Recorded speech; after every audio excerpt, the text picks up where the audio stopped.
नमस्कार, मी गुरुदत्त शहाणे. आजच्या आपल्या नवदुर्गाच्या एपिसोडमध्ये माझ्यासोबत आहेत ताई पंचपोर देशपांडे. त्यांना पुण्याच्या ट्रक वुमन म्हणून ओळखतात. ताई, तुम्ही जरा तुमच्याबद्दल काही थोडीशी माहिती सांगा. प्रभाते मनी राम चिंतित जावा, पुढे वैखरी राम आधी वदावा. सदाचार हा थोर सांडोनी येतो, जगी तोची तो मानवी धन्य होतो.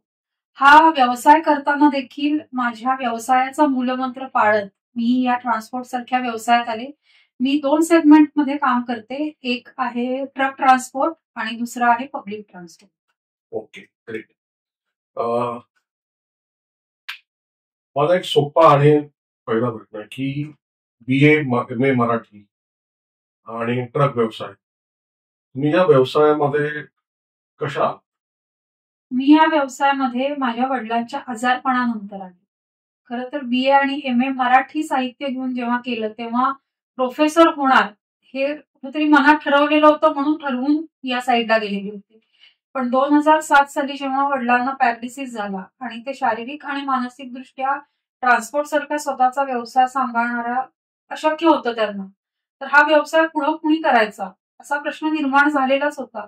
सुदैवाने माझे मिस्टरही याच व्यवसायात आहेत. आमच्या तेव्हाही पब्लिक ट्रान्सपोर्टच्या शाखा चालू होत्या.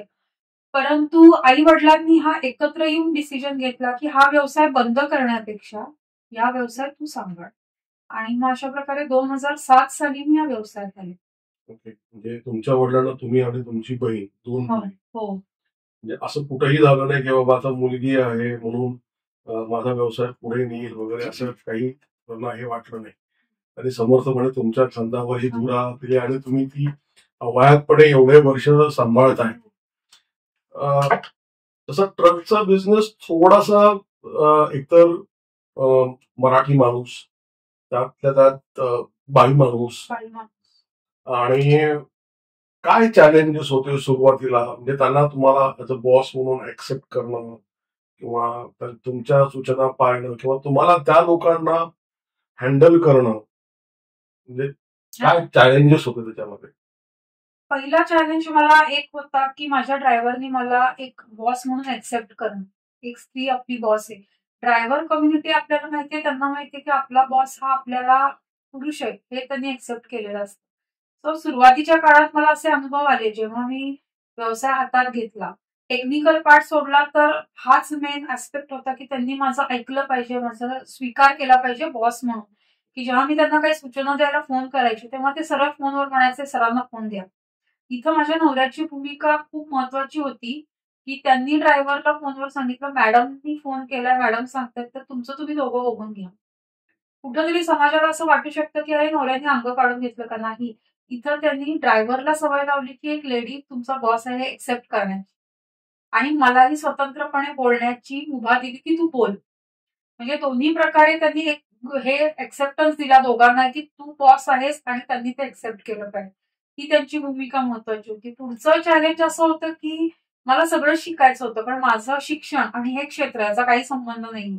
अगदी मला डिझेल किती लागतं तेव्हा जकात होती हायवेला, मग जकातीची माहिती घेणं, इन्शुरन्स आहे, RTOची कामं आहेत, तेव्हा ऑनलाईन नव्हती, मग एजंटशी बोलणं आलं. अशा अनेक गोष्टी शिकण्याचा तो काळ होता. वडिलांचा व्यवसाय होता की मला काम मिळवायचं नव्हतं. मला माझ्या दृष्टीने 2 गोष्टी महत्वाच्या होत्या की ड्रायव्हरनी मला एक्सेप्ट करणं आणि जे वडिलांनी काम आहे ते टिकवणं, आणि त्यांनी ज्या पद्धतीनं कामाची एक प्रक्रिया निर्माण केली, वर्क कल्चर त्यांचं जे होतं ते मी पुढे नेते. कारण मी त्यांचीच सावली म्हणून पुढे जाणार होते सुरुवातीच्या काळात. म्हणजे त्यांची मुलगी म्हणून माझ्याकडे बघितलं जाणार होतं. सो त्यांच्या पद्धतीनं वागणं हे मला कुठेतरी करायचं होतं. पण एक आर्ट्सची स्टुडंट म्हटलं तर त्यांना एक सवय असते निरीक्षण करायची. आपण वेगवेगळे लेखक जरी बघितले, पु ल देशपांडे असले, वसंत सबनीस, दमा मिरासदार, त्यांचं लेखन कसं असतं, निरीक्षणावर आधारित त्यांनी लेखन केलेलं असतं. तर ती कुठेतरी मराठी विषयाचा अभ्यास करणारा असतं की निरीक्षण करायचं. मी माझ्या वडिलांचं निरीक्षण करायचे की ते माणसांशी बोलतात कसं, त्यांचा ड्रायव्हरशी बोलतानाचं वाक्य रचना कशी असते, किंवा कस्टमरशी बोलताना कशी आहे, पंप ओनरशी बोलताना कशी आहे. तर ते कुठंतरी म्हणलं आपण आपल्या अंगात भिनवणं आणि त्या पद्धतीनं कामाला सुरुवात करणं हे पहिलं केलं.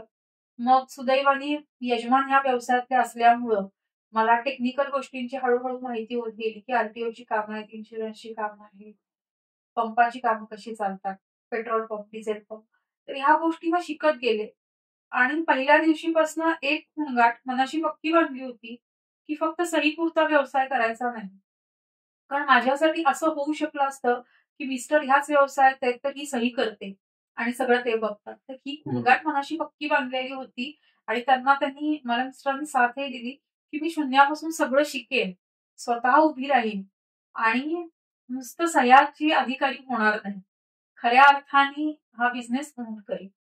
म्हणजे असं म्हटलं जातं की एका यशस्वी पुरुषामागे एक यशस्वी स्त्री असेल तर एका यशस्वी स्त्री मागे एक 4 पुरुष आहेत माझ्या. 4 पुरुष आहेत. पहिले तर वडील की ज्यांनी वेगळा विचार केला की आपला वारसा मुलीला द्यावा. नॉर्मली वारसा मुलाकडे जाताना आपण पाहिलंय. माझ्या वडिलांची विचारधारा पहिल्यापासूनच वेगळी होती. ते नेहमी म्हणायचे त्याच्या 2 मुली आहेत पण त्या स्त्री वेशातल्या पुरुषासारखं काम करतील. सो ते त्यांचा वेगळा विचार. दुसरा पाठिंबा देणारा पिलर म्हणजे माझे सासरे, ज्यांनी पुणे महानगरपालिकेत काम करून ते रिटायर झाले होते. त्यांच्यासाठी एक ट्रक व्यवसायात आपली सून आहे ही खूप वेगळी गोष्ट होती. पण तरीही त्यांना त्याचा अभिमान की आपल्याच घरातली स्त्री वेगळं करते. त्यामुळे त्यांनी मला कायम भक्कम पाठिंबा दिला. टिपिकल कुठल्याही संसारिक ह्याच्यात तुम्ही अडकू नका, काम करा. ही मुभा मला घरातनं मिळाली. यजमानांनी तर एक काही वर्षानंतर जसं पुण्यात कळायला लागलं की ट्रक व्यवसाय बघणारी स्त्री आहे, तर पेपरमध्ये मुलाखती येणं किंवा युट्यूब चॅनलवर मुलाखती होणं, तर त्याचं सोशल मीडियावर सगळ्यांना सांगणं, कुठलाही मेल इगो मनात न धरता की आपली बायको आपल्या पुढे जाते याचा मेल इगो मनात न धरता सगळं पुढे जाणं. तर त्याचा भक्कम पाठिंबा. आणि चौथा भक्कम पाठिंबा म्हणजे माझ्या मुलाचा, की लहान होता तेव्हा मी जेव्हा हातात घेतलं तेव्हा त्याचा जन्मही झाला होता. सो त्यांनी माझी जर्नी जन्मापासून पाहिली आहे.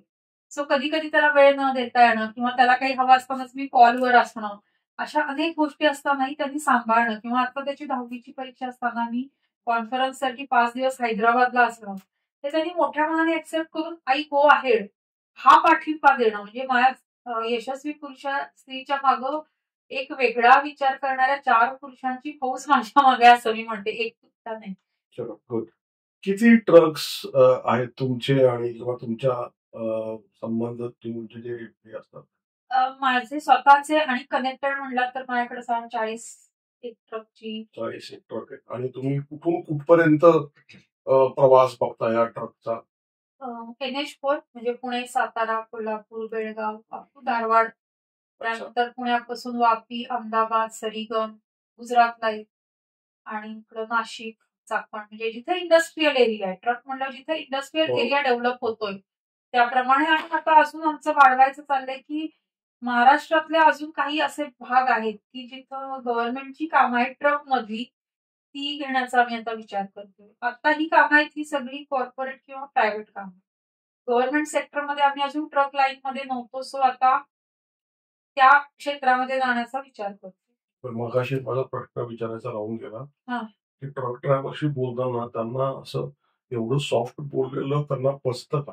हो, मला हा प्रश्न अनेक मुलाखतीत विचारला गेला की तुम्ही ह्याच भाषेत बोलता का?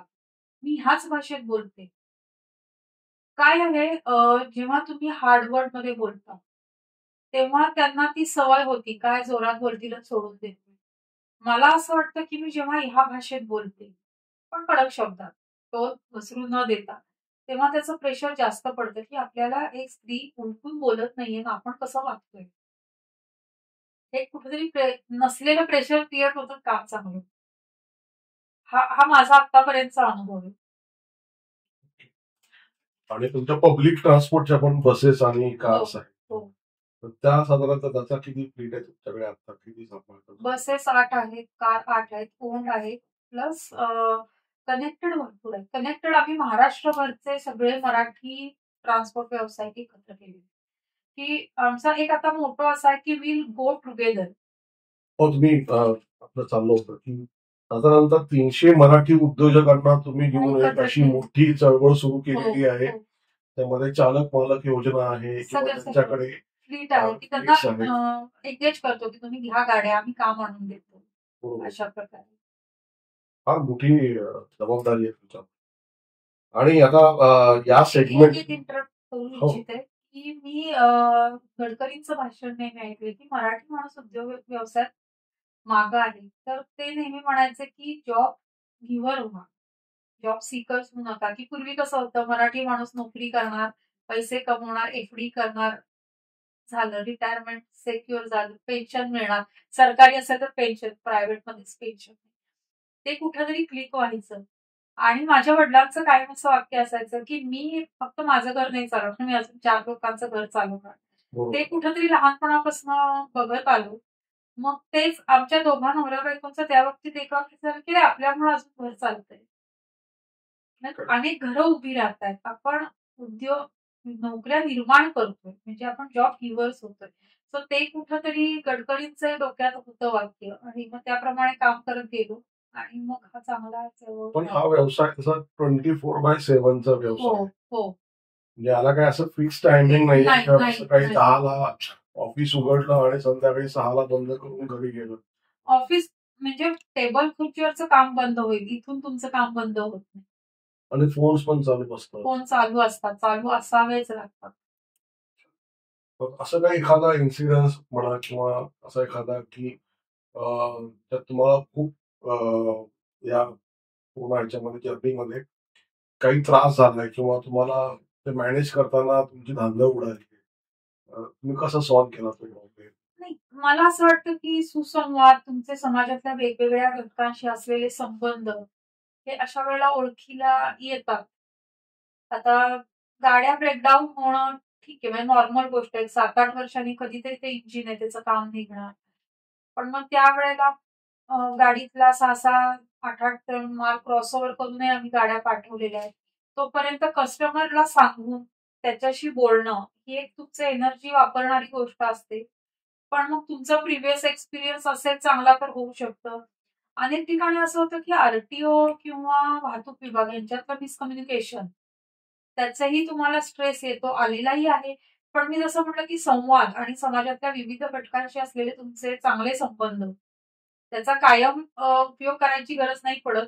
पण अशा काही गोष्टी घडल्या की तुम्हाला त्या चॅनलपर्यंत पोहोचता आलं पाहिजे, त्या मेन माणसापर्यंत पोहोचता आलं आणि तुम्ही बोलू शकलात त्याच्याशी. तर बोलण्याने प्रॉब्लेम सॉल्व्ह होतात आणि झालेले. या तुमच्या फ्लीटच्या बिझनेसमध्ये हो. कॅल्क्युलेशन ऑफ कॉस्ट हो. हा एक फार व्हेरिएबल अमाऊंट असलेला, हो. म्हणजे फार फ्लक्च्युटिंग फ्लक्च्युएटिंग. आहे. हो. मग प्रत्येक वेळेला ते कोटेशन देताना म्हणा किंवा हे करताना मी कुठल्या कुठल्या विषयाचा तुम्हाला त्याच्यामध्ये हे करायला लागतं, फॅक्टर्स तुम्हाला कन्सिडर करायला लागतात? जेव्हा कोणतेही काम घ्यायचं असेल तर 2 प्रकारे आम्ही अभ्यास करतो की फिक्स एक्सपेन्सेस आणि व्हेरिएबल एक्सपेन्सेस.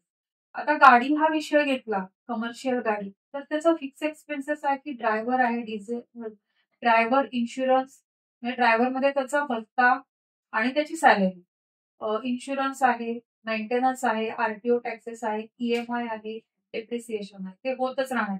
म्हणजे गाडी उभी राहिली तरी ते खर्च आहे. मग मेंटेनन्समध्ये व्हेरियस गोष्टी आहेत की त्याचं सर्व्हिसिंग आहे, रिमोटचे टायर आहे, टार्पोलिन पावसाळ्यासाठी मटेरियल कव्हर करायला लागतं. सर्व गोष्टी आहेत. व्हेरिएबल एक्सपेन्सेस मध्ये 2च गोष्टी आहेत, डिझेल आणि टोल. गाडी पळली तर जाणार आहे, नाही तर नाही. बरोबर. ओके. आता नवीन टॅक्स सेगमेंट अजून ऍड झालाय व्हेरिएबल मध्ये ऍडव्ह्यू. ज्या नवीन गाड्या आल्या त्याला बरोबर. डीएफ वापरलं जातं. सो ते कॉस्टिंग वाढलेलं आहे. या 2 गोष्टींचा विचार करून अंदाजे गाडी किती दिवस पळली पाहिजे. साधारणपणे 365 दिवसापैकी 200 ते 250 दिवस गाडी पळली तर हे सगळे खर्च व्यवस्थित कव्हर होतात. त्यामुळे त्याप्रमाणे स्टडी करावा लागतो. एखादी रूट हा घेताना हा अभ्यास करून प्लस रोड कंडिशन काय राहील. आपल्याला वाटतंय की कंपनी म्हणते गाडी एवढा ऍव्हरेज देईल. पण गाडी ऍव्हरेज द्यायला रोड कंडिशन काय प्रकारची आहे हा देखील विचार करायला लागतो. सो आम्ही आता कसं केलंय की गुजरात लाईन असेल तर तिथला तज्ञ माणूस की जो आधीपासून गुजरात लाईन बघतो त्याच्याकडनं इनपुट्स घेणं किंवा NH4ला अनेक कंपन्यांना जिथं माझं फिक्स काम आहे 15-15 वर्ष जुनं. तर सुरुवातीच्या काळात आम्ही स्वतः पूर्ण स्क्रुटिनी करून आलेलो आहोत की जाऊन कंपनी बघणं, तिथं गाडी टर्न व्हायला जागा आहे का नाही. कारण टर्न होतानाही जर चुकलं तरी डॅमेज होण्याची भीती असते. सो ह्या गोष्टी सगळ्या बघाव्या लागतात. या ट्रान्सपोर्ट लाईन मध्ये चोरी म्हणजे सामानाची असो किंवा डिझेलची असो, तुम्ही कसं कंट्रोल करताय? नाही, सामानाची चोरी तर आजपर्यंत झालेली. 18 वर्ष मी आता बाकी तर सामानाची चोरी नाही झालेली. आणि डिझेलची पण नाही झाली. आम्ही त्याच्यासाठी खास प्रिकॉशन घेतो. आता मी इथं सांगितलं तर ते सगळ्यांपर्यंत जाईल. जेव्हा गाडी ताब्यात घेतो, कारण आम्ही चासी म्हणजे आणि मी हा प्रश्न का विचारला? नाही, हे होतं. आणि मी तेच सांगते, की इथं संवाद हे माझं महत्वाचं आहे. मी तेच सांगते, की ड्रायव्हरशी माझा असलेला संवाद, की मॅनेजर एखादा ठेवलाय त्याच्या थ्रू व्यवसाय चाललाय, मी फक्त कॉलवर आहे असं नाही. आजही मी साधारण 15 दिवस किंवा 3 आठवड्यांनी जेव्हा नवले ब्रिजला गाड्या येतात, ज्या पुण्यामध्ये एंटर करणार आहेत, तर मी स्वतः जाते भेटायला ड्रायव्हरला. त्यांच्याशी चर्चा करते, की काय चालू आहे, काय. आपल्याला असं वाटतं, की ड्रायव्हर अशिक्षित आहेत किंवा कमी शिकलेले आहेत. पण अनेक वेळा त्यांना योग्य मार्ग माहीत नसतो, पण त्यांच्याकडे अनेक प्रॉब्लेमचं सोल्युशन असतं. सो त्यांच्याशी बोलणं, संवाद हे खूप मोठं काम होतं. मग त्यांना जेव्हा कळतं, की आपला मालक आपल्याशी येऊन बोलतोय, आपल्याशी चर्चा करतोय, त्यांच्या समस्या जाणून घेतोय, तेव्हा त्यांच्या मनात ती इच्छा निर्माण होत नाही, की अरे त्यांच्या गाडीतला माल घेऊन चोरावून मला पैसे मिळवावे. असं होत नाही. आणि आम्ही कस्टमाइज गाड्या अनेक कंपन्यांना दिलेल्या आहेत. म्हणजे चासी आणि केबिन आणून ज्या प्रकारचा प्लॅटफॉर्म हवाय, तो बिल्ड करून घेतलेला आहे. त्यामुळे ते घेतानाच आम्ही काही गोष्टींची प्रिकॉशन घेतो, की या चोरी होणार नाही. दुसरं जीपीएस लोडेड गाड्या आहेत. त्यामुळे व्यवस्थित ट्रॅकिंग होत राहतं. आणि आम्ही ट्रकमध्ये काही गोष्टी वेगळ्या केलेल्या अशा आहेत, की गाड्यांना कधी-कधी नाईट लेट होतो. त्यांना झोप मिळत नाही. आणि माझा कायम कटाक्ष राहिला, की ड्रायव्हरला 6 ते 7 तासाची झोप मिळाली पाहिजे. तरच तो ॲक्सिडेंट फ्री ड्रायव्हिंग करू शकेल. करेक्ट. तर त्यासाठी तुम्ही जर ट्रकच्या सीट्स बघितल्या तर त्या झोपायला कम्फर्टेबल नाही. तर को ड्रायव्हरची जी सीट आहे ती आम्ही रिमूव्ह करतो आणि तिथं बेड तयार करतो. की कधी गाडी जाऊन झोपायची वेळ आली तर तो झोपू शकला पाहिजे. बरोबर. म्हणजे आमच्या ड्रायव्हरला आम्ही गाड्यांना जसं मुलांसारखं सांभाळतो, तसं ड्रायव्हरला घरातल्या माणसासारखंच वागवतो. त्यामुळे ह्या कुठेतरी गोष्टी आहेत, की ज्या ॲडॉप्ट होतात, की मला जेव्हा ड्रायव्हर सर्व्हिस देतो, तेव्हा त्याला ह्या गोष्टींनी पैसे मिळवावे वाटत नाहीत. त्याला गरज असेल तर तो माझ्याकडे डायरेक्ट मागेल, की मला ही गरज आहे किंवा घरात आजारपण आहे, तुम्ही मला द्या. हे कुठेतरी सोयीचं होतं. त्यामुळे मला हे कुठेतरी वडिलांचं बोलताना कसं बोलायचंय, ते ऐकलेलं आजही उपयोगात पडतं, की ते कुठल्या भाषेत बोलायचे आणि कसं टॅकल करायचंय. मग तसं केलं तर मग तो फायदा होतो. ओके. आता ही जी मी तुम्हाला हा प्रश्न याच्याकरता विचारला, की आपल्या प्रेक्षकांमध्ये जी लोक हा व्यवसाय करू इच्छितात किंवा ज्यांच्याकडे ऑलरेडी आहेत, तर त्यांचं तुम्ही मार्केटिंगचं काम करणार, त्यांना तुम्ही ऑर्डर्स आणून देणार, त्यांच्या तुम्ही सगळ्या एसओपीज तुमच्याकडे डिफाईन्ड आहेत. तर आम्ही फक्त त्यांच्या गाड्या घ्यायच्या आणि तुमच्यासोबत कामाला सुरुवात करायची. तर या मुलाखतीनंतर त्यांच्या डिस्क्रिप्शन मध्ये आम्ही त्यांचं नाव आणि नंबर आणि ईमेल आयडी देऊ. तुम्ही डायरेक्ट मॅडमशी कॉन्टॅक्ट करू शकता आणि त्यांच्याशी जोडू शकता. ठीक आहे. आता एक फार वेगळा प्रश्न म्हणजे मराठी MA झाल्यानंतर तुम्ही मनाच्या श्लोकाच्या पण एमफिल सारखी परीक्षा पास झाला. म्हणजे हे दोन्ही कसं सांभाळलं, म्हणजे हा व्यवसाय आणि व्यवसाय करताना हा छंद म्हणा किंवा तुमचं जे मूळ रूप. 2004 नंतर मी परत अभ्यास केला. असं म्हणायला हरकत नाही. 17 वर्षांनी अभ्यास केला. 17 वर्षांनी पहिली 4-5 वर्ष मी जसं सांगितलं 2007 पासून साधारण 11 सालापर्यंत माझं शिक्षणात गेले. परत एकदा ट्रान्सपोर्ट लाईन मधलं परत शिक्षणात गेले. मग त्यानंतर सेटल होईपर्यंत 20 मध्ये कोविड आला. त्यानंतर अनेक गोष्टी बदलल्या. मग परत पुनश्च हरिओम शून्यातून सुरुवात परत एकदा केली. आणि परत स्थिरावताना कुठेतरी आपली मानसिकता टिकवायला हवी. आणि मूळची मी साताऱ्याची असल्यामुळे घरात समर्थ रामदास, गोंदवलेकर महाराज यांचं कायम कानावर पडत आलेलं आहे. आणि तेव्हा मराठी साहित्याचा अभ्यास करताना असं होतं, की मनाच्या श्लोकातनं मनःशांती मिळते. कुठेतरी मनःशांती मिळवायची होती, पण ती वरवरची नको होती. मूळ अभ्यास करूया. मग त्या वेळेला समोर आलं सज्जनगड विद्यापीठाचं मनोबोध ही परीक्षा आहे, की जी एमफिलच्या लेवलची आहे. म्हणजे रिसर्च बेस असलेलीच परीक्षा आहे. की साधारणपणे 202 श्लोक रामदासांनी एका रात्री दिले. आम्हाला 9 महिने अभ्यासाला लागले. विचार करण्यासारखी गोष्ट आहे. पण अनेक गोष्टी घडतात. त्यातल्या अनेक गोष्टी व्यावसायिक म्हणून काम करताना तुम्हाला उपयोगी येतात. जसं मी माझा इंट्रो देताना पहिला हे दिलं, की सुरुवात दिवसाची भगवंताच्या चिंतनाने जर केली तर तुम्ही मानसिक स्थिरता आणि शांतता मिळवली तर तुम्ही कुठल्याही आघाडीवर लढू शकता. त्यामुळे मग त्या ह्याच्यात गेले आणि पुढचा पिंटच तो असल्यामुळं ते अभ्यास जमत गेला. फार काही अवघड वाटलं नाही. पण वेळ काढावा लागला हे नक्की. आणि मुलाखत घेणाऱ्याला मुलाखत देताना कसं वाटतं? तुम्ही सुधीर गाडगे यांच्या सुद्धा एका कार्यक्रमामध्ये कंपॅरिझन केलं. तेव्हा त्यांचा ते खूप छान वाटलं. त्यांचा रिप्लाय खूप छान होता.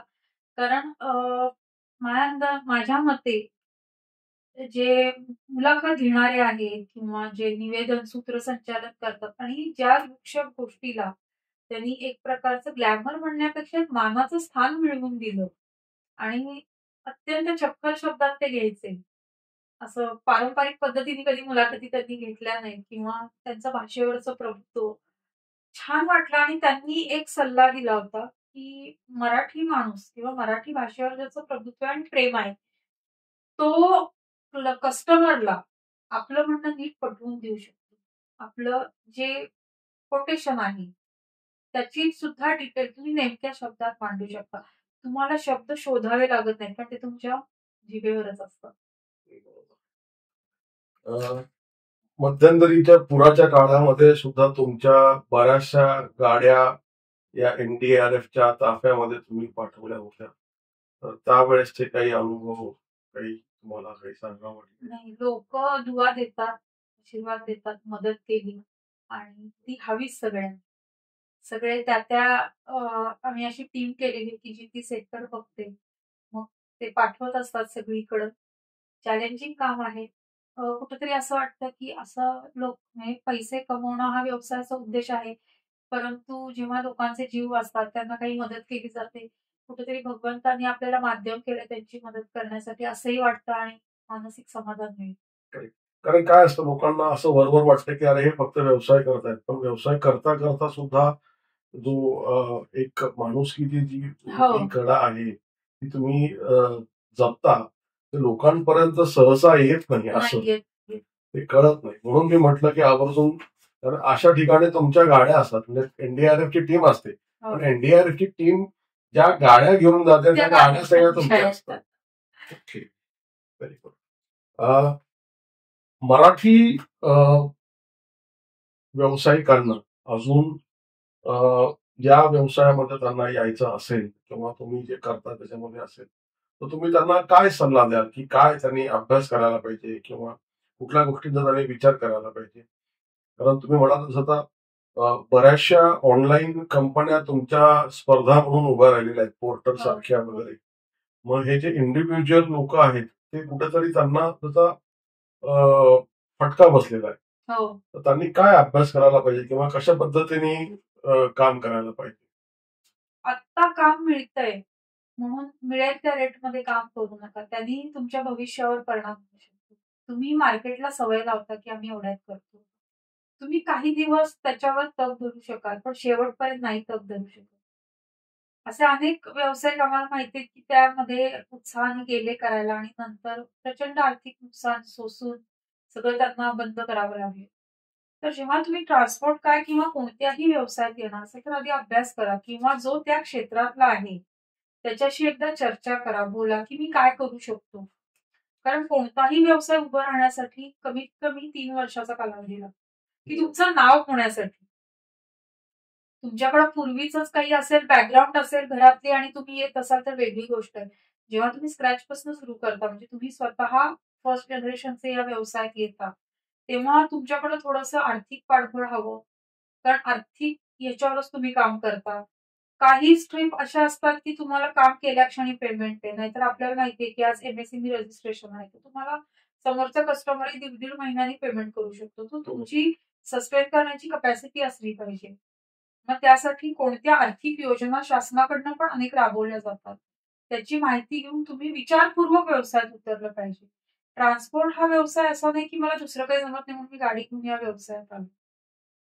खूप सोपं वाटतं लोकांना. एक गाडी घेतली आणि मग त्याची लगेच एक्सेल शीट्स मध्ये कॅल्क्युलेशन असतात. पेपरवरची कॅल्क्युलेशन आणि वास्तवात याच्या येणं ह्या खूप वेगळ्या गोष्टी आहेत की वास्तवातली दही भरून निघायला तुमच्या तेवढ्या ओळखी हव्यात, तुमचं नेटवर्किंग चांगलं हवं, समाजामध्ये तुम्हाला मिसळण्याची तयारी हवी. दुसरी गोष्ट, गाड्यांची बेसिक नॉलेज तरी तुम्हाला हवं. बरोबर. रस्त्यात काही झालं तर नेटवर्किंग तुमचं चांगलं असेल तर तुम्हाला रस्त्यात देखील मदत मिळू शकते. सरकारी योजना तर तुम्हाला फायनान्सची मदत मिळू शकते. पण त्याचबरोबर जेव्हा पब्लिक ट्रान्सपोर्ट सारखा व्यवसाय असा आहे की तुमचा कस्टमरशी डायरेक्ट संपर्क येतो, तेव्हा त्याच्याशी बोलतानाची तुमची बॉडी लँग्वेज, तुमचं वागणं आणि त्याचबरोबर काही काही कस्टमर बरोबर तुम्हाला ठेवावा लागणारा पेशन्स, या सगळ्या गोष्टी अनेक गरजेच्या आहेत. म्हणजे व्यावसायिकांनी डोक्यावर बर्फ आणि जिभेवर साखरच ठेवावी लागते. कारण ही सर्व्हिस इंडस्ट्री आहे. तुमचं आयदर नाव होईल किंवा होणार नाही. तुम्हाला 2च गोष्टी मिळू शकतात रिव्ह्यू म्हणून.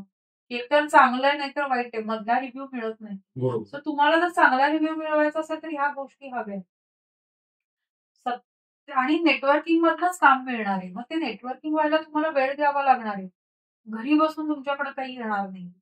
आज प्रत्येक जण बाहेर पडतंय त्यासाठी. म्हणजे मी to sum up, there are two pillars in this business. One is तुमचं नेटवर्किंग, तुमची ओळख, हो त्याने तुम्हाला व्यवसाय मिळू शकतो. हो आणि दुसरं तुमचे आणि तुमच्या ट्रक ड्रायव्हर्सशी असलेले संबंध. करेक्ट. कारण सगळ्यात मोठा थ्रेट आणि सगळ्यात मोठा सपोर्ट हा तुमचा ट्रक ड्रायव्हर आहे. बरोबर. त्यांचं कुटुंब हे तुमचं कुटुंब म्हणून तुम्हाला ते अगदी. चालवायला लागतं. हो. तर तुम्ही काही स्कॉलरशिप्स आणि ह्याच्यामध्ये सुद्धा तुमच्या ट्रक ड्रायव्हर्सना मदत करता. महिंद्रा लॉजिस्टिक्स सारख्या कंपन्या आहेत की ज्यांच्या CSR मार्फत ते ड्रायव्हर्स वेलफेअर मध्ये काही कामं करतात. तर ते स्टुडंट स्कॉलरशिप अलॉट करतात त्यांच्या प्रोग्रेसनुसार. सो आता ड्रायव्हर ही कम्युनिटी, एक तर त्यांनी ड्रायव्हिंगही करायचं आणि ऑनलाईन पेपर अपलोड करायचे शक्य नाही. पण मग आपल्याला जमतं. तर मी मालक आहे, मी का करू असा विचार न करता आज जर त्याच्या मुलाला स्कॉलरशिप मिळाली तर त्यांच्या घरातली परिस्थिती अजून चांगली होईल. बरोबर. तर ते हातभार लावतो आम्ही. आणि मी मागं म्हटल्यासारखं की मला असं आजही वाटतं की कदाचित हे करण्यासाठी भगवंतानी मला या फील्डमध्ये दिलं असेल. मी प्रोफेसर झाले असते तर कदाचित 10-12 वर्ष एकच पोर्शन वारंवार मुलांना शिकवला असता. पण इथं मला नित्य नवीन पद्धतीने माणसंही अभ्यासाला मिळतात, त्यांच्यासाठी काहीतरी करण्याची संधी रोज नवीन मिळते. धडा मिळतो. रोज नवीन धडा मिळतो की जो पुस्तकाच्या शाळेत नसतो. बिनभिंतीच्या शाळेत अनेक नवीन नवीन धडे मिळतात. माणूस म्हणूनही तुम्ही ग्रो होता. जेवढी संकट अधिक तेवढं तुम्ही भक्कम होत जाता. आज आम्ही कोविडला जेव्हा फेस केलं, त्यानंतर आता आलेलं पिरियॉडिकल एखादा स्लॅक असेल की काही ठराविक काळापुरता, तर त्याचं काही वाटत नाही. कारण कोविडच्या काळात बसेस 17 महिने उभ्या होत्या. बरोबर. आपली मुलं अशी उभी राहणं, मुलंच आहेत आमच्यासाठी गाड्या म्हणजे. वाईट वाटतं कुठल्याही ओनरला. ते आम्ही सस्टेन करू शकलो. त्यामुळं जास्तीत जास्त एखादं संकट तुम्हाला भक्कम बनवतं, असं मला वाटतं. पण या क्षेत्रामध्ये साधारणतः पंजाब, हरियाणा या लोकांचा जास्त पगड आहे. हो. मराठी लोक या व्यवसायामध्ये फार कमी येताना दिसतात किंवा ट्रक ड्रायव्हर्स म्हणा. असं का होतं? म्हणजे त्यांचं आपल्याकडे असं का एवढी उदासीनता आहे? कसं आहे, मराठी माणूस मला असं वाटतं त्याला चाकोरीबद्ध आयुष्य जगायला करावं. पहिल्यापासून तसं आहे ना, उत्तम शिक्षण घे, नोकरी कर आणि म्हातारपणाची तजवीज कर. केली पाहिजे. पण जर आपल्याला शक्य आहे, आपल्याकडं ती क्वालिटी आहे, मराठी माणसाकडे उत्तम क्वालिटी आहे. पण व्यवसायात असलेली आर्थिक अस्थिरता, अनसर्टनिटी, फायनान्शियल अनसर्टनिटी आमच्या व्यवसायात तर खूप आहे. कुठलाही व्यवसाय. त्या भीतीने माणसं या क्षेत्रात तुलनेने कमी येतात. इतर कम्युनिटीमध्ये दुसरी एक गोष्ट आपल्याला चांगली अशी बघायला मिळते की त्यांच्याच कम्युनिटीतली लोक त्यांना मदत पण करतात, त्यांच्या पाठीशी पण उभं राहतात. इथं कुठेतरी मराठी माणूस मागं पडतो. आता खूप बदल व्हायला लागलाय. अनेक बिझनेस ग्रुप ऍक्टिव्ह होत आहेत, एकमेकांना उभं करण्याचाही प्रयत्न करतात आणि चांगल्या पद्धतीने उभं करण्याचा प्रयत्न करतात. हळूहळू ते वाढेल. आता पिक्चर बदलतंय. पण तरी अजूनही नोकरी क्षेत्राकडं फायनान्शियल सिक्युरिटी म्हणून जे मराठी तरुणांना ट्रक सगळ्यात मोठं म्हणजे याच्यामध्ये लायसन्स असतो. हो, हेवीचं लायसन्स वेगळं असतं. वेगळं असतं. त्यासाठी त्यांना ते ट्रक प्रॅक्टिसला मिळत नाही किंवा असं काही असतं. नाही, मिळतो ट्रक प्रॅक्टिसला मिळत. नॉर्मली आता आम्ही पाहतो ना की शेजारी बसून बसून पण ट्रक चालवायला शिकलेले. माझे काही काही ड्रायव्हर तर लागले नोकरीला जेव्हा 22-23 वर्षाचे होते. आज पण म्हणजे तुम्ही त्यांना मदत करता का? म्हणजे हे जे सगळ्या अशा हे आहेत, हो करतो. मग त्याच्याकरता काही तुम्ही भविष्यात सुरू करणार आहात का? अजून तर तसा विचार नाही. आता तुम्ही चांगली आयडिया दिली तर त्याच्यावर आम्ही विचार करू की काय करता येईल. पण आमच्याकडून जर कोणी असं शिकवणारं असेल किंवा ज्याच्याकडे जाऊन शिकता येईल, तर आम्ही असे रेफरन्स देतो. अच्छा. जर कोणी प्रामाणिकपणे करत असेल आणि मुख्य माझं सगळ्या ड्रायव्हर्सना माझ्याकडे सांगणं असतं की व्यसनं करू नका. तो एक मोठा आस्पेक्ट असतो की ड्रायव्हर हो, म्हटलं की तो एक व्यसन पाच काही म्हणजे आम्ही बघतो. आहे.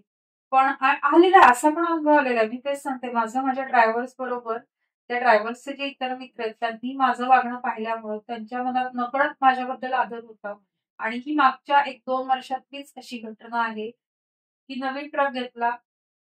पुण्यातून त्याचं लोड घेऊन निघाला होता आणि नवीन ट्रक, बाकी हे जे ड्रायव्हर सेटल आहेत त्यांनी रस्त्यात गाडी थांबवून बाटली घेतली. हे माझ्या ड्रायव्हरच्या मित्रांनी बघितलं. बघा, ड्रायव्हरनी नाही, मित्रांनी बघितलं. त्यांनी दुसऱ्या येणाऱ्या गाडीवाल्याला फोन केला, कारण एकदम सगळ्या गाड्या बाहेर पडतात मागं पुढं, की मॅडमच्या नवीन गाडीवरचा ड्रायव्हर आहे ना, त्यांनी बाटली घेतली, त्याला जाऊन मी थांबवणार आहे, तू ये मागे.